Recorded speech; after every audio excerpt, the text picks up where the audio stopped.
Okey, jom kita masak ayam masak sos tiram hari ni. Memang sedap makan guys, hujan-hujan kat luar tu. Makanlah menu yang macam ni and then nak buat dia pun senang. Jom kita start. Mula-mula kita goreng dulu ayam. Ayam ni biasa saya goreng sebelum masak lah sebab kali ni memang adik request untuk masak betul. Nampak masak betul ayam tu. Okey. Lepas tu kita angkat lah. Dan seterusnya pula kita masukkan bahan-bahan yang kita tumis. Ini bawang putih. Lepas tu masukkan pula sos tiram lepas ni ya. Okey, tumis dulu, tumis. Ini guna minyak yang sama je sebenarnya. Sebab tu minyak baru tadi lah untuk goreng ayam. Okey, yang ni sos tiram.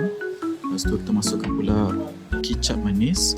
Okey, lepas tu nanti kita akan masuk pula kicap masin. Okey, lepas tu kita tumis pula bahan ni bagi dia sampai masak betul. Lepas tu baru kita masukkan pula ayam. Ayam ni biar kau sepati dengan sos dengan kicap tu ya. Okey, biar dia cantik colour dia. Kalau ikut kadar biasa sepatutnya kita perut ayam tu dengan bahan tadi, tapi tak apa. Sebab why not cuba benda lain kan. Lepas tu kita masukkan bawang golden dengan cili padi merah dan juga cili padi hijau.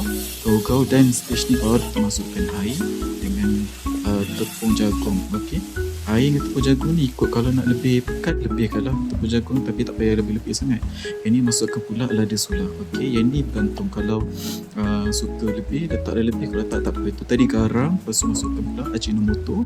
Yang ni baru kita sebatikan dia, kacau dan dah siap. Alright, selamat bercuba dan insyaAllah senang kan. Okey, bye.